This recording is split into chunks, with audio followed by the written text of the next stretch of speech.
When someone around you is grieving, overwhelmed, or just worried, do you find it hard to connect and to understand what they might be feeling? Empathy is the ability to step into someone's emotional world. And here's a powerful truth. Empathy is not something you either have or you don't. It's a learnable skill. This is part 2 in a 4-part series on how to communicate with empathy. I'll put links to the other parts as they post them in the description below this video. So why doesn't empathy come equally or naturally to everybody? Let's look at 5 empathy barriers and then some simple ways you can learn to feel more empathy over time. Let's use the list of 5 barriers as a self-assessment and see if you can relate to any of these. Number 1 is an overemphasis on cognitive empathy. You might be really good at understanding what the other person's situation is at an intellectual level and understanding the possible dilemmas they might be facing. This can become a barrier, though, if you get stuck there. Cognitive empathy can be a good starting place. You may not understand their feelings just yet, but cognitive empathy may be a bridge that you can use to the emotional side of things. Second, another barrier is our own stress, burnout, and past trauma. That might reduce your ability to empathize.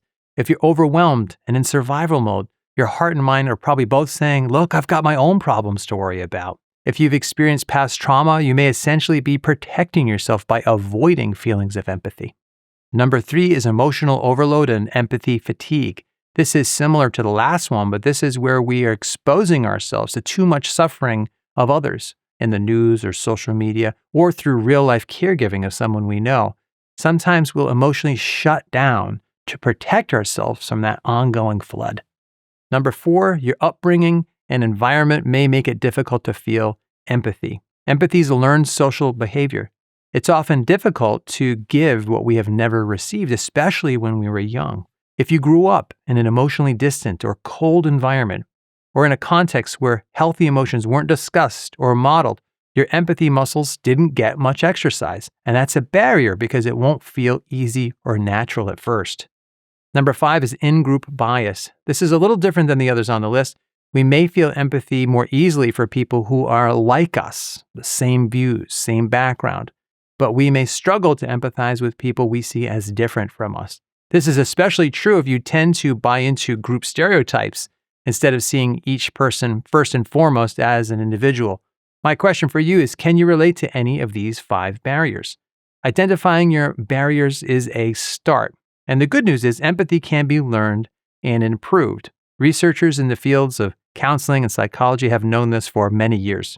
In 2016, an influential study was published that showed empathy is not a fixed disposition. It's a trainable, learnable skill.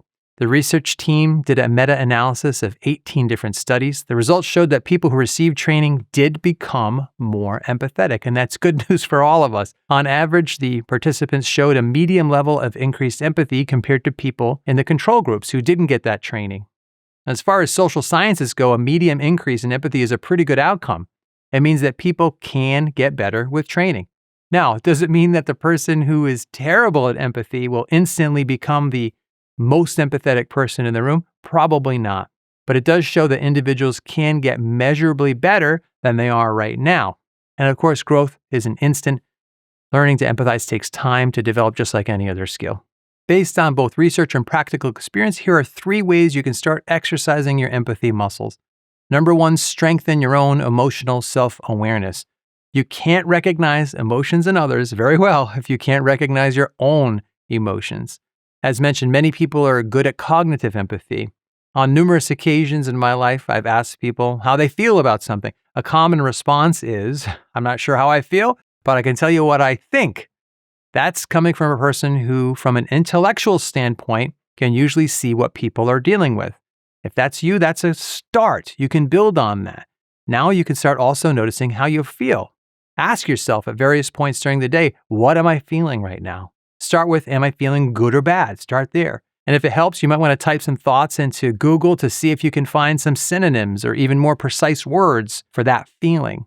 For example, if you're feeling bad, is it frustration? Is it sadness? Is it anxiety? Let's say you think sadness best describes what you're feeling most accurately. Keep digging. Is it sadness because you feel a loss or perhaps because you feel lonely? The point is, keep digging down and develop a more robust and nuanced vocabulary for the various emotions you feel. And develop self-awareness about your positive emotions as well, like happiness, excitement, hopefulness, gratefulness, and others. When you can consistently name your own feelings, you'll become much better and much more skilled at recognizing the feelings of others. Number 2, slow down your judgments about others. Empathy and making snap judgments obviously don't go well together. Our brains love a shortcut though, and we love labeling what people are going through so we can just move on with our day. We might say to ourselves, oh, they're just being difficult again. But that snap judgment will make us miss that the other person might be going through something much more serious. And number 3, instead of making snap judgments, practice perspective taking. That's when you deliberately imagine the world from someone else's point of view. Research and my own experience show me that perspective taking significantly increases our empathy for others. So let's say your coworker misses a deadline. Instead of making a snap judgment and thinking, they don't have a good work ethic, ask yourself, what pressures might they be feeling right now?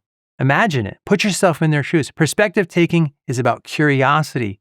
Maybe they're taking care of a sick parent. Maybe they're anxious.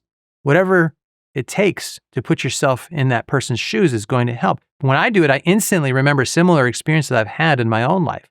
Let's say someone I know is grieving the loss of a loved one. I start instantly remembering the people in my life who I have lost. If someone I know is going through a bad breakup, it's easy for me to start remembering bad breakups that I've had in the past. Perspective taking will often lead to remembering what it was really like for you at some point. The next time somebody is frustrating you, ask yourself, I wonder what their day has been like, and then picture some possibilities. If you do that every day, you can start to train your brain to take the other person's perspective. And this is the practical way to learn to put yourself in the other person's shoes. But it's not quick. Like any skill, you can't do it once and expect some transformational results. Take your time. Be patient with yourself and keep working on this a little bit every day. Here again is a list of the common barriers to feeling empathy and ways to improve. It's sometimes helpful to know what might be holding you back. Sometimes just saying it out loud can be a really empowering moment. But even if those barriers affect you, you can still improve your empathy skills through practice and patience. And if you're wondering why you don't see listening on this list, the next video in this series, part 3, is about communicating with empathy, and we'll talk about it then. Till then, thanks, God bless, and I will see you soon.